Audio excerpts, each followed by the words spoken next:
CBC is engaged in a 4-year-long battle with Doug Ford's Ontario government for access to information documents. Good for them, except for the fact that CBC is currently redacting my access to information filings for their expenses to go to a UN climate change conference. Today, I'm going to show you those documents.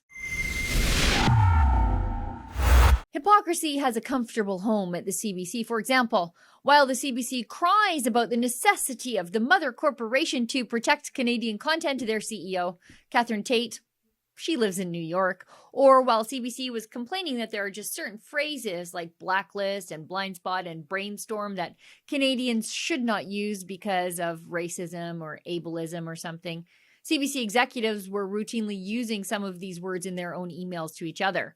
While CBC's flagship conspiracy theorist Wendy Mesley was complaining about just how racist conservatives are, like she did in her bizarre interviews with Jordan Peterson and Maxime Bernier, she used the N-word in staff meetings at least twice, resulting in her suspension from the network.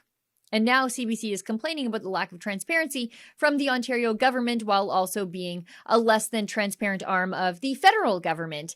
CBC is currently engaged in a legal battle wherein Doug Ford's Ontario government has denied a CBC Freedom of Information request for 4 years. CBC is trying to get their hands on the mandate letters that newly elected at the time Premier Doug Ford sent to his cabinet ministers. Why are you spending 4 years and counting keeping them secret? Well, it's not secret, Lisa. Everyone knows where we stand. I'm out here every single day. Moving forward, it's going to be very, very clear what we're doing. We're going to continue to build roads, highways, bridges, and hospitals and schools.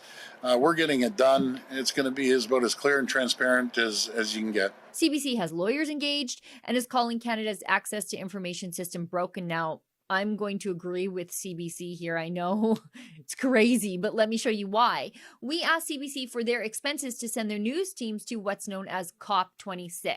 That's the UN Climate Change Conference, the 26th edition of it, in Glasgow back in November. Now, normally I don't give a darn about what a news organization would spend to get to these sorts of things, except for the fact that CBC is funded by the taxpayer to the tune of $1.5 billion a year.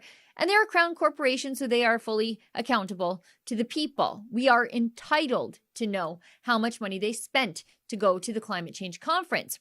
Now, CBC sent us back 379 redacted pages. Every single monetary amount is blacked out. CBC has decided that nobody should know how much they spend to send their teams to climate change conferences to then turn around and lecture us about our carbon footprints. What I can tell you is that they have enough expenses to fill 379 pages. We just don't get to know what they are. For now, as you know, this is not going to stand. We're going to appeal. And then if that doesn't work, well, CBC is not going to be the only ones to get lawyers involved. CBC cannot complain out of the one side of their mouth that the Ontario government is not being transparent enough, while they themselves are a federal government crown corporation, which is utterly opaque. It is my mission to find out how much of your money CBC blew on themselves to go to Glasgow while trumpeting the mantra of everybody stay home to stay safe from COVID and don't leave your house and drive your SUV because of climate change. Now, unlike the CBC, I do not have limitless access to somebody else's money to do journalism that nobody watches. At Rebel News, we are completely viewer supported. It's the honest way to do things. It's hard work, but it keeps us connected to our people, and we never lose sight of who exactly is helping us pay the bills. If you'd like to help me get access to these expenses from CBC, please consider making a donation to our special investigative journalism website at rebelinvestigates.com. And thank you to everybody who makes this work possible. We can't hold the government to account without your help. For Rebel News, I'm Sheila Gunn-Reid. CBC gets $1.5 billion taxpayer dollars. And because of that, they don't get to hide their expenses from the public. I'm going to get access to those documents. I'm just going to need a little bit of help.